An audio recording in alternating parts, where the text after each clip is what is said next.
name is Damian Zabielski, and I do two things at the moment. I currently run an educational technology company called SkillBoost, and I lead the Haringey Youth Council based in North London. But before I kind of go into what I do currently, I'd like to just take a step back in what I did and where I came from. So I was born in Poland, Krakow, south of Poland, from anyone that's there, big up you. Moved to Sweden for 2 years, came back to Poland for 3 years, and then I was basically raised in North London. First in London Borough of Enfield, and in London Borough of Haringey for the last 12 years. So Haringey I kind of call my home. Tottenham, Wood Green, Manor House, those sort of areas. As a kid growing up, I was very active. Like, my parents once took me to the doctors because they thought there's something wrong with me. They thought I had ADHD. Turns out I just had a lot of energy. So I was very hyperactive as a kid. I was quite popular in school, and I got to meet a lot of different people and interact in a lot of different activities, from football to basketball to rugby to tennis to athletics, debate mate, Model United Nations. I competed in the Jack Petchy Speak Out Challenge, managed to win the school version, and then competed in the Borough Championships in Enfield. I did 4 different pantomimes. So pantomimes, just for anyone that doesn't know, is theatre productions. The most iconic one was probably in year 6 when I did Cinderella. Myself and my friend, we played the Ugly Stepsisters, and it was a big commotion with all the parents. Everyone burst out laughing when they saw me in a dress. I had a lot of fun as a kid. I'm lucky enough to say I have both parents who showed me love and taught me what the definition of things like hard work, things like respect are, because my parents, seeing them coming from Poland and literally taking on any single job just to make it work and just to pay the bills was very insightful as a young person. Kind of growing up with looking up to 2 role models. Literally, they worked 7 days a week, and their sort of effect on me has really rubbed off in the way I treat people, in the way I treat myself, and my relationship with work and with what I do. So I literally hustle 24/7, because from what I've seen from my parents, that's basically what they do as well. Now my story as a person really started off when I was 16. I ended up playing for a team called Reading, which is just outside of London. I played for their development team. When I was 16, I managed to spend a lot of my time in year 11 doing a lot of these different extracurricular activities, but the dream was always to become a footballer. And so I basically trained 5, 6, 7 days a week. And over the course of the year, there was so much stress and so much anxiety because I was on the go the whole time, that I literally had a breakdown at some point towards the end of year 11, where it resulted in a panic attack. So we had prom, end of year, we finished up, and I was sitting with some friends in a restaurant, just enjoying the end of year, sharing a kebab with like 15 friends that I basically known for 5 years. And what happened was I just had a panic attack. Like something just clicked in my head, and I felt very afraid. I blamed it on the food. I thought the food was just bad, but a week later, the exact same story happened. I ended up signing a contract with Crystal Palace development team. So I played for the college team. I was supposed to be, had a 2-year contract. I was supposed to be the captain of the team. But what happened was I had a panic attack again, and this time it was really bad. It was so bad that my mom took me to hospital, and we wanted to figure out what the hell was going on, because I've never been that sick before. The hospital basically just said, there's nothing wrong with you, just take some painkillers, you're going to be fine. Stay a week at home and just rest. That 1 week turned into 6 months of pure depression. And when I mean depression, for those of you that don't understand, depression is when you don't feel happy but you don't feel sad at the same time. You just basically feel numb. And the way I describe it is that I wasn't intact with my soul, and my body just wasn't intact together. So it's like I was kind of on autopilot for those 6 months. Like my body was just going on for whatever it was doing, and my soul was just kind of overlooking what my body was doing without any conscience of what was going on. At some point during those 6 months, I woke up again with a panic attack. It was like 2, 3 in the morning, and I just thought, this is just ridiculous. I don't want my life to be consumed by fear, and this needs to change. And what ended up happening was I identified the main problem, which was just being at home for those 6 months, and I needed a change. I needed to do something about it.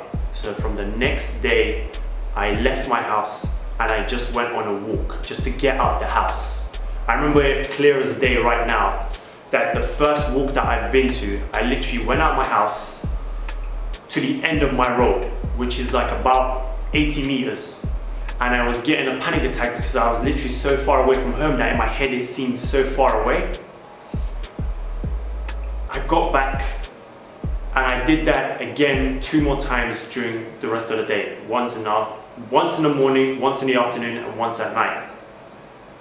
And that was basically my story for about 1.5 years.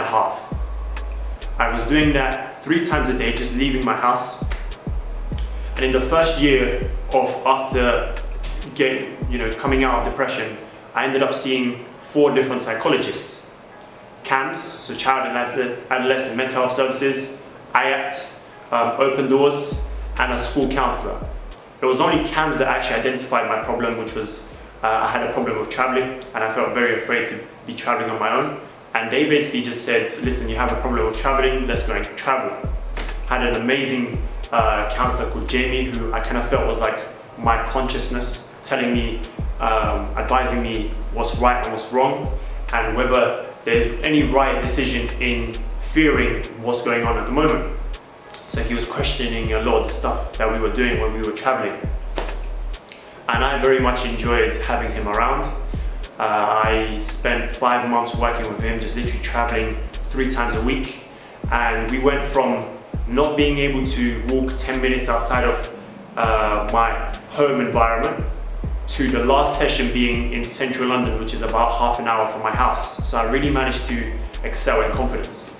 After finishing up with Jamie, I kind of started looking at what are the things that I really want to grow in, and what are the sort of stuff that I need to reach my goals. My goals at the time was to get into business, to get into politics, and to get into psychology, to learn more about the brain. But I didn't know anyone from those different areas. Like the only groups of people that I knew were my school friends. I needed to meet people. So what I ended up doing was I went on a website called Eventbrite, which is a website that has all different events of all different sorts. And I started clicking and searching through free events that were in the local area, because that's all I could really do at the time. I could only literally move around in Haringey by myself. And I started going to all of these different areas, to all of these different events, and started meeting people. And bit by bit, in that first year, I ended up going to about 100 different events. And I started meeting all of these different people, and one person met me with another person, who met me with another person, who met me with another person.